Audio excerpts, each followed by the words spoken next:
r/AskReddit. Police officers of Reddit. What's the craziest situation you've been in?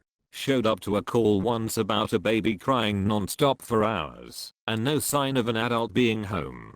We went into the house and I followed the sound of the crying baby upstairs to find an 18-month-old with her arms duct taped to her crib. I undid the duct tape, and it was obvious this was not the first time it had happened. I brought the child downstairs and outside. The mom was walking up the sidewalk of the housing unit and flipped shit on me. I handed the child off to a patrol and cuffed her. It was the most satisfying clicking of handcuffs I had ever heard. Edit. This happened when I was in the Army as an MP. The father of the child was deployed at the time.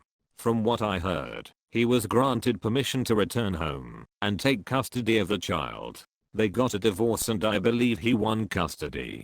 I don't know what happened to her as far as a sentencing or jail time.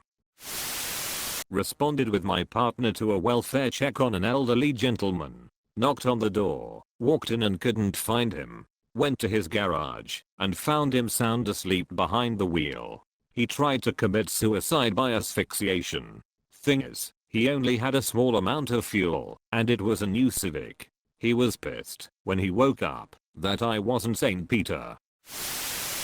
Dad tells the story of a guy he knew who kept getting caught for writing bad checks. He was such a big guy he wouldn't fit in the police car, so they would just meet him at the magistrate office and write him tickets. I know, some trust, but a year or so after this kept happening, he got a call that there was a domestic dispute at the house. So they rush over there, and he's got an axe in his hand sitting on the front porch all bloody. They approach and tell him to put the axe down, which he does, and proceeded to tell them that his wife is in the bathtub, or at least her head is. But guy was completely open and cooperative, didn't run or anything. Asked if he could meet them at the magistrate office and dad was like, yeah nah dog, you're gonna have to get in the car this time. Definitely the time that an older, mentally ill woman tried to burn her house down because she believed that was the only way to disarm the atom bomb in her attic. I got her to walk with me to my car and get in the back by telling her it was the only place she'd be safe. When I got in and started driving, she started yelling that I couldn't take her to jail because she hadn't done anything wrong. I calmly informed her that we were going to the hospital, which prompted even louder yelling of, "I'm not crazy." I replied, "I don't think you're crazy." She screamed, "Then why are you taking me to the hospital?" I told her, "Well, you were next to that atom bomb, right? We gotta get you checked for radiation poisoning." Her eyes got wide and she said, "Oh shit. I didn't think about that. You better hurry." First time my brother arrested someone was really funny. He and his training officer were working the graveyard shift and got a call for suspicious activity at a house. They arrive and the homie hour says there is someone sneaking around his house that shouldn't be there. So they start looking around with their flashlights. Grass is really overgrown in the backyard and my brother noticed one of those Fisher-Price kids car, yellow and red plastic car, moving on its own. They found their guy, naked and half trying to hide under the kid's toy and crawl away. Training officer says, "Well, he's yours rookie." Had my brother cuff him. Guy didn't want to go to jail and put up a naked fight and take the guy to jail. Attended a structural fire in a downtown high-rise. Was tasked with evacuating local residents in case the building collapsed. Third house I went to, the guy answers in a full bunny suit with gas mask propped up in his head. English wasn't his first language, and as I was trying to communicate that he needed to evacuate, it became clear he was running a meth lab inside. Arrested Asian Walter White, and then had to sit in the shadow of the structure fire keeping eyes on the house while waiting for clear, clandestine lab team to show up. In that time fire trucks basically surrounded my vehicle, so I couldn't move it, even after clear team moved in. Walter had his lawyer call in my PC, and it was about 10 hours before we could head back to cells. I've never had to piss so badly in my life. A guy on a sports team I play in is a drug squad cop and told us the following story. They had staked out a meth lab house for a while and surveilled the house with pinhole cameras for some time. They'd noticed that the occupants were becoming increasingly erratic. Someone senior suggested it was due to them not replacing the filters in their protective masks. Anyway, at some stage they decide it's time to go in, so tactical enter and grab all the guys and clear the rooms. Then a chemical team go in to make sure everything is safe. Eventually my mate and his team go in to collect evidence with a few young uniforms to help. The house is a bit of a shambles but nothing too unexpected until one of the uniforms picks up a large rubber dildo and starts playing around with it in front of everybody. The senior then tells him, "You know that, while reviewing all the footage on this place we never saw any women entering or leaving this house. And why are you the only one not wearing gloves?"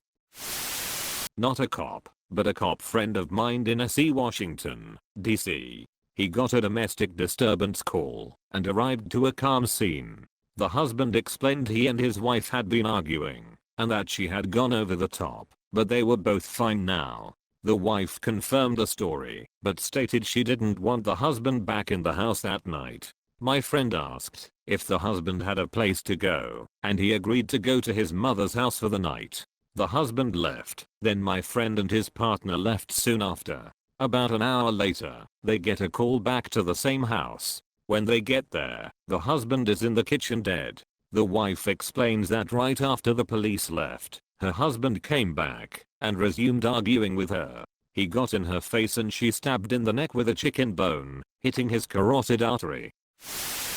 I got a lot of messages asking for more, so here is another story.